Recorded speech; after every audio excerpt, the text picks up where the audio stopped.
नाजरीन, मशरिक़ वस्ता तारीख के सबसे खतरनाक मोड़ पर आन खड़ा हुआ है। जो तनाज़ा माजी में सिर्फ बयानात, महदूद अस्करी कार्रवाइयों और सिफारती ड्रामों तक महदूद था, अब वो एक ऐसे इलाकाई बहरान में तब्दील हो चुका है जिसके असरात सिर्फ इस खित्ते के मुमालिक तक महदूद नहीं रहेंगे। ये बहरान अब सिर्फ वाशिंगटन और तेहरान के दरमियान ताकत की कशमकश नहीं रहा है। इसके दायरे में खलीज फारस, आबनाए हुर्मुज़, यमन, बहीरा अहमर, बाबुल मंदब, लेबनान, इसराइल, सऊदी अरब और मुत्तहिदा अरब अमारात जैसे अहम तरीन इलाकाई और आलमी फरीक शामिल हो चुके हैं।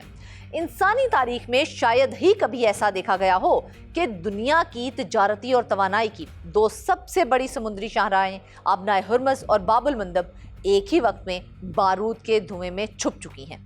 आखिर वहां ऐसा क्या हो गया है? क्या अमेरिका ईरान को ज़ेर करने में कामयाब हो जाएगा, या ईरान और उसके इत्तेहादी मिलकर एक नया आलमी सियासी और मुआशी निज़ाम यानी कि न्यू वर्ल्ड ऑर्डर कायम करने जा रहे हैं? इस व्लॉग में अमेरिका ईरान जंग का तेजी से बदलता हुआ मंजरनामा आपके साथ शेयर करेंगे। आप देख रहे हैं 92 न्यूज़ व्लॉग्स और मैं हूं फरजाना सिद्दीक। नाज़रीन, अगर हम गुज़िश्ता 24 से 48 घंटों की रिपोर्ट्स का जायजा लें तो ईरान की पूरे जनूबी साहली पट्टी और जज़ायर में यके बाद दीगरे कई सिक्योरिटी वाक़यात और शदीद धमाकों की इतलात सामने आई हैं। उनमें ईरान की अहम तरीन मुआशी बंदरगाहें बंदर अब्बास, जासिक, बोशहर, बंदर कंगान और चाबहार के इलाके, अहम सियाहती और स्ट्रेटेजिक जजीरे मसलन के कीश, कुशम और अबू मूसा शामिल हैं। सुबह हुर्मुज़गान के मुकामी हुकाम ने बंदर अब्बास के मगरबी हिस्से में सिविलियन और इंडस्ट्रियल इंफ्रास्ट्रक्चर पर निजी प्रोजेक्टाइल्स और बमबारी की तस्दीक की है। इससे आप अंदाज़ा लगा सकते हैं कि अमेरिका और उसके हलीफ सिर्फ अस्करी अड्डों को नहीं बल्कि ईरान का मुआशी पहिया रोकने के लिए उसके साहली और सनती बुनियादी ढांचे को बराह रास्त निशाना बना रहे हैं। नाज़रीन, ओमान के साहिल के करीब एक शदीद बहरी वाक़े की रिपोर्ट आई है। दूसरी जानिब मुत्तहिदा अरब अमारात ने दावा किया है कि ओमानी समुद्री हदूद के करीब उसके 2 ऑयल टैंकर्स को निशाना बनाया गया है, जबकि बहरीन में कायम अमरीकी तंसीबात से ईरान के साहली इलाकों की तरफ हाई मार्स रॉकेट दागने की इतलात भी हैं। ये तमाम वाक़यात इस बात का सबूत हैं कि खलीज फारस की हवाएं अब बारूद की बदबू से भर चुकी हैं। नाज़रीन, अब जरा ये समझिए कि वाशिंगटन और तेहरान के दरमियान किस किस्म का खेल खेला जा रहा है। अमरीकी इंतजामिया की जानिब से इंतहाई सख्त और जारहाना बयानात सामने आए हैं। अमरीकी सदर ने इशारा दिया है कि अगर ईरान तस्लीम खम नहीं करता तो उसके कुदरती और माशी वसाइल यानी कि तेल, गैस और सोने की कानों को मफलूज कर दिया जाएगा। लेकिन सबसे खतरनाक बात क्या है? अमरीकी सदर ने धमकी दी है कि अगर जरूरत पड़ी तो अमरीका ईरान की नेतन्स जौहरी तंसीब के करीब वाक़या इंतहाई महफूज और ज़ेरे ज़मीन नेटवर्क पिकैक्स माउंटेन को भी निशाना बना सकता है। अस्करी माहिरीन ये बताते हैं कि पिकैक्स माउंटेन ईरान के एटमी प्रोग्राम का सबसे हसास और महफूज तरीन कला तस्वुर किया जाता है, क्योंकि उसे ग्रेनाइट के पहाड़ों को तराश कर जमीन की गहराई में बनाया गया है। उस पर हमले की धमकी का मतलब ये है कि अमेरिका इस जंग को आखिरी हद तक ले जाने पर तुल गया है। अमेरिकी सेंट्रल कमांड ने यह दावा किया है कि उनकी अफवाज ने मुसलसल कई दिनों से ईरान के सिविलियन और कमर्शियल पोर्ट्स, गोदामों और ऑयल डिपोज पर बमबारी की है ताकि मुआशी बदहाली फैलाकर ईरानी अवाम को अपनी ही हुकूमत के खिलाफ सड़कों पर लाया जा सके। लेकिन क्या ईरान इससे डर गया है? बिल्कुल नहीं। ईरान की मुसल्लह अफवाज ने वाज़े कर दिया है कि वो इस खुली जारहियत का मुतनासिब और भरपूर जवाब दे रहे हैं। ईरानी शाही ड्रोन्स और बैलिस्टिक मिसाइल्स ने कुवैत में मौजूद अमरीकी फौजी अड्डों पर कारी ज़रबें लगाई हैं। नाज़रीन, ईरानी हुकाम के मुताबिक इन जवाबों में अमेरिका के जदीद तरीन मुवासलाती निज़ाम, पैट्रियट मिसाइल दिफाई बैटरियों, कंट्रोल टावर्स और असलहा खानों को कामयाबी से तबाह किया गया है। यही नहीं, ईरानी बहरिया ने खलीज फारस में मौजूद एक अमरीकी जंगी जहाज पर क्रूज मिसाइल दागकर वाशिंगटन के इनविजिबल होने के गरूर को खाक में मिलवा दिया है। तेहरान का पैगाम साफ है, अगर अमरीकी बमबारी बंद नहीं हुई तो हमारा दिफाई जवाब भी मजीद शिद्दत इख्तियार करेगा। नाज़रीन, इस पूरी जंग का एक और इंतहाई ड्रामाई और ख़तरनाक पहलू यमन और सऊदी अरब के दरमियान दोबारा शोलावर होने वाली कशीदगी है। सऊदी फ़िज़ाइया ने यमन के दारुल हुकूमत सना पर बमबारी की और एक इंतहाई खतरनाक हादसा उस वक्त पेश आया जब सना एयरपोर्ट पर एक ईरानी तैयारा लैंड करने की कोशिश कर रहा था। इस बमबारी के फौरन बाद यमनी मुसल्लह अफवाज के तर्जमान जनरल यहिया सरी का बयान सामने आया। उन्होंने ऐलान किया कि यमनी अफवाज ने इसका जवाब देते हुए सऊदी अरब के इब्हा इंटरनेशनल एयरपोर्ट और किंग खालिद एयरबेस को समाद ड्रोन्स और बैलिस्टिक मिसाइलों से निशाना बनाया है। यमनी वजारत खारजा ने बाकायदा नोटिस जारी करते हुए दुनिया भर की सिविलियन एयरलाइंस को खबरदार किया है कि वो सऊदी अरब की फिजाई हदूद को इस्तेमाल ना करें, क्योंकि अब तमाम सऊदी हवाई अड्डे वार जोन बन चुके हैं। और हैरान कुन बात देखिए, सऊदी धमकियों और अमरीकी फिजाई खतरात के बावजूद एक ईरानी तैयारा यमन की अहम बंदरगाह और साहली शहर हुदैदा में कामयाबी से लैंड कर गया है। ये इस बात का सबूत है कि अमेरिका और सऊदी अरब मिलकर भी इन बहरी और फिजाई रास्तों पर अपना मुकम्मल कंट्रोल कायम करने में नाकाम रहे हैं। अमरीकी न्यूज़ वेबसाइट एक्सियोस के मुताबिक वाशिंगटन अब सऊदी वली अहद पर दबाव डाल रहा है कि वो यमन के खिलाफ कार्रवाइयां जारी रखे, लेकिन यमनी हौसियों ने यह साबित कर दिया है कि वो इस जंग में ईरान के सबसे मजबूत शाना बशाना खड़े हैं। नाज़रीन, अब आते हैं उस नुक्ते पर जो पूरी दुनिया के सदर, वज़राए आज़म और मुआशी माहिरीन के लिए रातों की नींदें हराम कर चुका है। जुग्राफिया के तारीख में इन दो बहरी गुजरगाहों को चौक पॉइंट्स कहा जाता है। आइए मैं आपको बताती हूँ कि आबनाए हुर्मुज़ और बाबुल मंदब की असल में अहमियत क्या है। आबनाए हुर्मुज़ ये खलीज फारस को बहीरा ओमान और बहरे हिंद से जोड़ती है। इस समुद्री रास्ते से रोजाना 2 करोड़ 10 लाख बैरल खाम तेल गुजरता है, यानी कि पूरी दुनिया में जितना तेल इस्तेमाल होता है उसका 20% सिर्फ इसी एक रास्ते से गुजरता है। इसके अलावा दुनिया की कुल LNG का 25% हिस्सा भी इसी रास्ते का मरहून मिन्नत है। इसकी सालाना मालियत 700 अरब डॉलर से ज़्यादा बनती है और मौजूदा जंग की वजह से पिछले 2 हफ्तों से यहाँ तिजारती जहाज़ों की नकलो हरकत तकरीबन मफलूज हो चुकी है। बाबुल मंदब ये बहीरा अहमर को खलीज अदन से जोड़ता है और नहर सवेज के जरिए यूरोप और एशिया की तिजारत का दरवाज़ा है। यहाँ से रोज़ाना 90 लाख बैरल तेल और दुनिया की कुल बहरी तिजारत का 12% हिस्सा गुजरता है, जिसकी सालाना मालियत $1 ट्रिलियन से ज़्यादा है। आप इन दोनों रास्तों को मिलाएं तो रोजाना 3 करोड़ बैरल तेल और $2 ट्रिलियन की तिजारत खतरे में पड़ चुकी है। अगर ये दोनों रास्ते मुकम्मल बंद हो जाते हैं तो तारीख में पहली बार एशिया, यूरोप, अफ्रीका और अमेरिका की मईशतें एक साथ ताश के पत्तों की तरह ढेर हो जाएंगी। नाज़रीन, इस जंग में सिर्फ बैलिस्टिक मिसाइल और ड्रोन्स नहीं चल रहे हैं, बल्कि एक कानूनी, सियासी और नफ्सियाती जंग भी जारी है। खलीज फारिस का मालिक और मुहाफिज कौन है? नाज़रीन, अमरीकी सदर ट्रंप ने एक गैर मामूली और हैरान कुन ऐलान करते हुए अब कहा है कि अब ईरान आबनाए हुर्मुज़ का गार्डियन नहीं रहा है, बल्कि अमरीका इसका गार्डियन है, क्योंकि अमरीकी बहरिया इस रास्ते की हिफाजत करेगी। इसलिए यहाँ से गुजरने वाले तमाम तिजारती जहाज़ों को 20% सिक्योरिटी फीस अमरीका को देनी होगी ताकि हमारे जंग के अखराजात पूरे हो सकें। इस बयानिए पर ईरानी वज़ीर ख़ारजा और ईरानी मुसल्लह अफ़वाज का जो रद्द-ए-अमल आया है उसने अमरीकी सिफारतकारी का मजाक बनाकर रख दिया है। ईरानी वज़ीर ख़ारजा ने तंज़िया अंदाज में ये कहा है कि अगर सिक्योरिटी फराहम करने की फीस ही लेनी है तो ट्रंप की बताई हुई 20% फीस बहुत ज़्यादा है।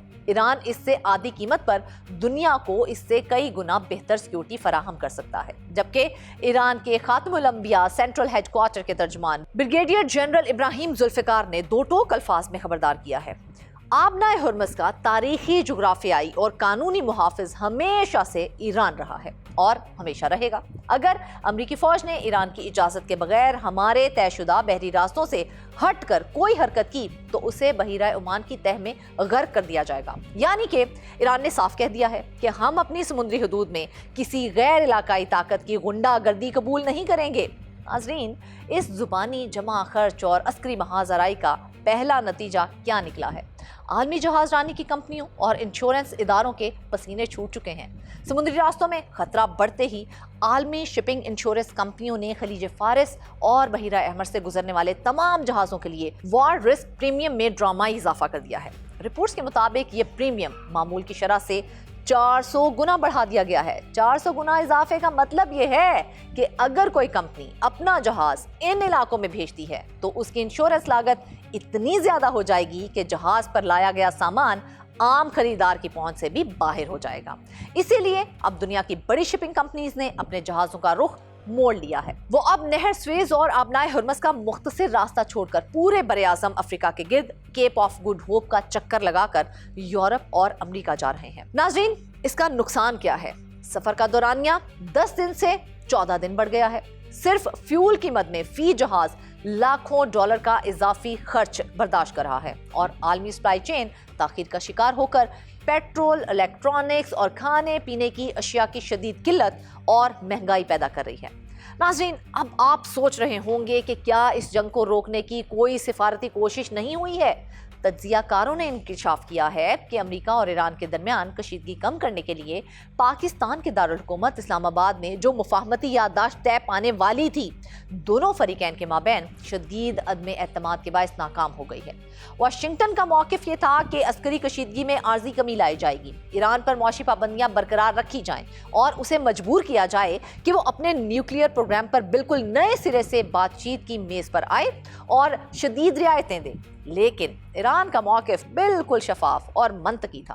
ایران نے کہا ہے کہ پہلے پرانے تمام معاہدوں پر عمل درآمد کیا جائے، ایران کے تمام منجمد اثاثے بحال کیے جائیں، ایران پر عائد تمام معاشی پابندیاں مکمل طور پر ختم کی جائیں، آبنائے ہرمز پر ایران کی خود مختاری کو تسلیم کیا جائے اور امریکہ اور اسرائیل نے بمباری کر کے ایران اور لبنان میں جو تباہی مچائی ہے اس کا ہرجانہ بھی ادا کیا جائے۔ ناظرین، ان دو متضاد مطالبات کی وجہ سے مذاکرات کا یہ عمل ڈیڈ لاک کا شکار ہو گیا ہے اور امریکہ نے سفارتکاری کے بجائے دوبارہ بمباری کا راستہ چنا ہے، جس کے جواب میں ایران نے ثابت کر دیا ہے کہ وہ محض فوجی دباؤ کے سامنے جھکنے والا ملک نہیں ہے۔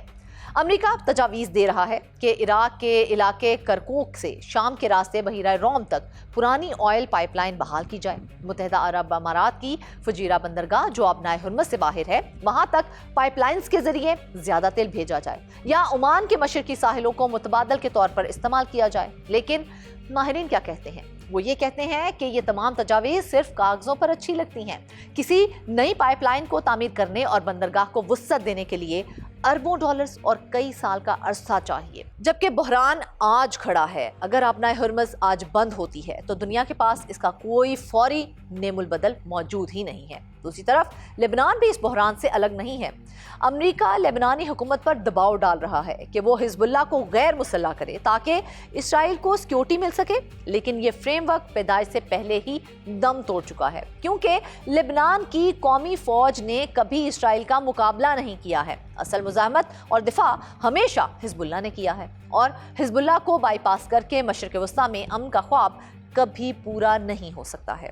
ناظرین، اس پوری شطرنج کی بساط پر ایک ایسی عالمی طاقت بھی ہے جو بغیر 1 روپیہ خرچ کیے خاموشی سے پورا تماشا دیکھ رہی ہے، اور وہ طاقت ہے چین۔ جی ہاں، امریکہ ایک بار پھر مشرق وسطیٰ کے صحراؤں میں اپنے عسکری، مالی اور سفارتی وسائل ضائع کر رہا ہے۔ امریکہ کے سینکڑوں ارب ڈالر اس جنگ کی نظر ہو رہے ہیں، جبکہ چین دور بیٹھ کر اپنی صنعتی، تجارتی اور ٹیکنالوجیکل ترقی کو آگے بڑھا رہا ہے۔ عسکری تجزیہ کاروں کے مطابق یہ بحران دنیا کو یونیپولر یعنی کہ امریکی سپر پاور کے نظام سے نکال کر ملٹی پولر ورلڈ آرڈر کی طرف دھکیل رہا ہے۔ ماضی میں مشرق وسطیٰ کی جنگیں صرف اسی خطے تک محدود رہتی تھیں، لیکن آج گلوبلائزیشن کے دور میں آبنائے ہرمز یا باب المندب کی بندش کا مطلب یہ ہے کہ امریکہ اور یورپ کے عام شہریوں کے گھروں کا کچن بجٹ تباہ ہو رہا ہے۔ اگر یمن کے حوثی باب المندب کو مکمل بلاک کر دیتے ہیں تو اس کا سب سے بڑا معاشی نقصان سعودی عرب کو ہوگا۔ خلیج میں جنگ سے پہلے سعودی عرب روزانہ 90 لاکھ بیرل تیل برآمد کرتا تھا، جو اب کم ہو کر صرف 50 لاکھ بیرل رہ گیا ہے۔ اگر باب المندب بند ہوا تو سعودی تیل کی چین، جاپان اور جنوبی کوریا تک پہنچ ناممکن ہو جائے گی، جس سے عالمی منڈی میں تاریخ کا سب سے بڑا گیس آئل بحران جنم لے گا۔ ناظرین، مشرق وسطیٰ یا پھر مغربی ایشیا کا جاری بحران اب کوئی عارضی سرحدی جھڑپ نہیں ہے۔ یہ خطہ اب واضح طور پر 2 بڑے مضبوط اور سخت گیر بلاکس میں تقسیم ہو چکا ہے۔ ایک طرف مزاحمت ہے جس کی قیادت ایران کر رہا ہے اور اس میں یمنی حوثی، لبنانی حزب اللہ اور عراقی مزاحمتی تنظیمیں شامل ہیں، اور دوسری طرف امریکی قیادت میں قائم پرانا نظام ہے جس میں اسرائیل، برطانیہ اور ان کے علاقائی حلیف شامل ہیں۔ آج دنیا کی تمام تر نگاہیں اس بات پر لگی ہیں کہ آنے والے چند ہفتے اور مہینے کیا رخ اختیار کرتے ہیں۔ آیا امریکی قیادت میں قائم پرانا عالمی نظام بمباری کے ذریعے اپنے مطالبات تسلیم کرنے میں کامیاب ہوتا ہے، یا پھر ایران اور اس کے اتحادی سمندری گزرگاہوں کے کنٹرول، معاشی دباؤ اور طویل المدت اسٹریٹجک حکمت عملی کے ذریعے مشرق وسطیٰ میں طاقت کے توازن کو ہمیشہ کے لیے تبدیل کر کے ایک نیا عالمی سیاسی اور معاشی رخ متعین کر دیتے ہیں۔ اگر یہ بحران یوں ہی پھیلتا رہا تو عالمی معیشت ایک ایسے بھیانک موڑ پر پہنچ جائے گی جس کی مثال انسانی تاریخ میں پہلے کبھی نہیں دیکھی گئی۔ آپ کے خیال میں اس جنگ کا انجام کیا ہوگا؟ کیا امریکہ اپنے مقاصد حاصل کر پائے گا، یا ایران اس خطے کا نیا معاشی اور عسکری گارڈین بن کر ابھرے گا؟ آپ کی امریکہ ایران کی بڑھتی ہوئی کشیدگی کے بارے میں کیا رائے ہے؟ کمنٹ سیکشن میں ضرور بتائیے گا۔ مجھے دے اجازت، اللہ نگہبان۔